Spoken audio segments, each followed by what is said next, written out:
What's up, folks? Long time no hear from. What can I say? Life doesn't take a number, but we're here now. And today's sermon is going to be on the architecture of self, part one. I'd like you to join me in a mental simulation about renovating your mind. Picture your mind as this big, beautiful house. And one day, walking into that house to find that there are leaks in the ceilings of every room, all over your furniture, soaking your carpet and electronics, your paper towels. What else is leaking in are the harsh invalidations and cruel treatment you still carry within, drowning your thoughts and derailing your dreams. First thing to do is turn off the intake valve, and that's stopping the flow with the discipline of silence. When you learn to find comfort in your solitude, you can hear yourself think. But don't just hear your thoughts, listen to them. Some are going to be heavier than others, and that's okay. Because what you'll find is that a lot of those leaks, those problems, or puzzles, as I like to call them, are actionable. You can do something about them, but you have to acknowledge them first. After stopping the flow, you can check the pipes for cracks. The pipelines are the influences in your life, from your relationships to your hobbies. Some of those connections have been problematic and downright destructive for decades. You've tried keeping the peace, numbing yourself with drugs or some other destructive habit, but that doesn't solve the puzzle, it just ignores it. Do that long enough, and those leaks will become floods and pull you under. You can try to move in on somebody else's mental space, but in time, they'll start to notice those leaks or red flags too. And if they have enough sense, they'll kick your toxic butt out, as they should. Understand that you need to fix up your own space because nobody owes you a room. Upon further inspection, it turns out that the pipes are also corroded. And this is due to the filters being overworked by a toxic water source. The filters are your ability to focus. Without focus, you can get overwhelmed by anything. So you need those working, but first you have to check that water source, which is your subconscious. Now, when you get there, you're going to feel everything. The pain from abuse, neglect, betrayal, things you may have never even talked about. No, stay with me. You've carried this long enough, and we'll get through it. Some of that stuff was put there by you, some by people you trusted, some by complete strangers. And then there's life coming in with things like aging, sickness, and loss. But it's not all bad. There are beautiful things in your subconscious too. Have you ever smelled the crown of a clean baby's head? Oh. What's one of your favorite meals? Who has the funniest laugh you've ever heard? When's the last time you danced like nobody was watching?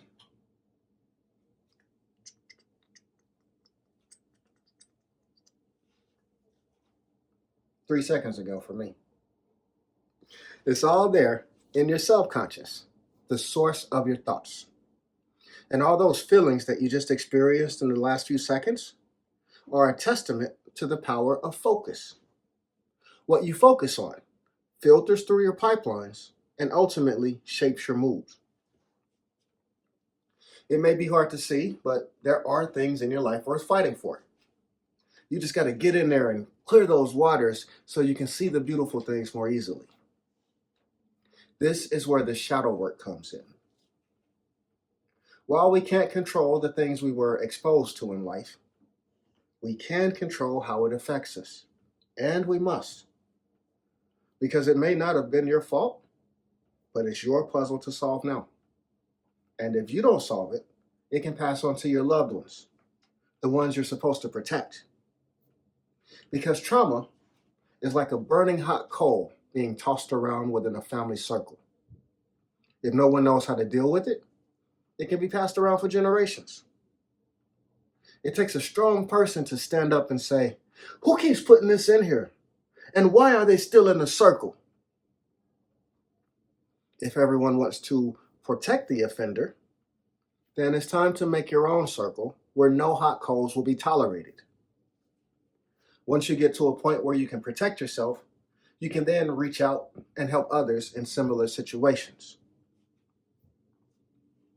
Owning up to your mistakes can be hard too. When you knew better but didn't do better, got somebody hurt or worse, you went too far, didn't go far enough, on and on. You can stop that tailspin with one question: what can I do about it now? If you can apologize and make amends, then do so with a humble heart. Don't talk about what they did. Own your part. Then change the behavior and remember to avoid the triggers. See, we all have things that violate our peace. There are some people and situations that just bring out the worst in us. And it's okay to avoid them with intent. Like, I don't go to places full of drunk people. I don't watch things on TV that upset me. It doesn't mean I'll never encounter these situations, but when I do, it won't be with an overstimulated mind. I can deal with it and move on. When it comes to regrets, carry the lesson, but not the burden. And what I mean by that is, don't keep reliving the worst moments of your life. Those movies suck. You know how that story goes. Things didn't go your way. Learn from it and evolve. When those self-hating thoughts return, like they always do, remember that question: what can I do about it now? If the answer is nothing, then shift your focus to things within your control. But don't keep beating yourself up. That's for other folks to try. And when people do try to contaminate your waters with their messiness, bringing up the past, weaponizing your mistakes, you set clear and firm boundaries. They'll say things like, "Hey, remember when you were on drugs? Remember that time you got fired? What about that time you quit on yourself?" Look at them and ask, "What's your point in bringing that up?" "Oh, I was just saying, you were crazy." "Well, what can I do about that now?" I don't know. I was just saying. Check it out. If this is what you're on, we can be done because I don't want to deal with you. Now, was that harsh? Maybe. Was it necessary? Absolutely. Once you come to terms with your subconscious, you can calibrate those filters, the ability to focus. Since it contains everything from the calm to the chaotic, your subconscious needs effective filters. Not everything deserves your attention because what you allow into your mind can take up residence. And believe it or not, your mind wants to be on your side. It wants to love you, support you, protect you. You sink or swim together. But it needs directions. If you don't set a standard, you won't have any. So start with a standard of self-respect. The next time you look yourself in the mirror, tell yourself, "You work for me. Now fall in." If it doesn't give you chills when you do it, then you did it wrong and you need to do it again and again. And again and again and again until you mean it. Look, the simple fact that you can stand there as long as you want to proves who's in charge. Put your mind in check and people are easier to deal with. Now, once those filters are dialed in, you can address the pipelines, the influences of your life. Whether it's a business or a personal relationship, some people can't be allowed in certain rooms and some not in the house at all. But don't make it personal. It's just like if you bought a new carpet. You have every right to ask someone to remove their shoes. If they don't want to do it, then they just can't come in. No hard feelings. It's policy, not personal. You'll still see them around, just not around there. You need people in your life who will honor your presence in any setting. Limit the access of those who can't do that. If you think it's someone essential, then do an honest assessment. What does this person actually do for your life? You might be surprised at what you find out. Now, if it turns out that they are necessary, then keep your dealings respectful but short. Don't spend any more time than you need to. And remember this: we need specific roles, not specific people. So don't be afraid to re-examine your relationships and your influences. Not everything, not everyone is going to be a good fit anymore, and that's okay. It's your life. When you have better structure, you can protect what's inside.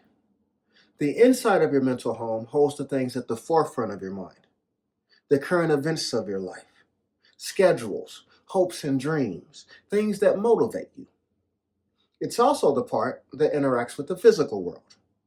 Your surroundings are a reflection of your mental home. Your posture, your choice of words, your friends, they all say something about your mindset. You can now look at these things with a new purpose, because when you improve your mental home, you improve your mental health. But don't be afraid to seek out help when you need it. Take the medicine, do the therapy, but find what works for you. There are very few puzzles in this world that haven't been solved. And most people are happy to share their knowledge, but the work is still yours. So be patient with yourself as you learn on the job, because you are the best fit for this role as the architect of your life. Now, check every room again, every aspect of your life, and take action on what doesn't please you. Bring order to your house, starting with the first thing you see. Is your room dirty? Is your car filthy? Does your breath stink? Stop thinking about it and do something about it. Don't dwell on how it got there. How's it getting out? You've taken all kinds of hits, and indeed, you'll take more. Life will guarantee that. But those hits won't come from you. Your mental home can withstand a million storms with the right support. So don't fear the storms. Fear the roof caving in. Fortify your house. It's not condemned, but it's constantly under renovation. And you make the calls. Now grab your life by the back of the neck and say, we're going this way. And when you do that, go be amazing.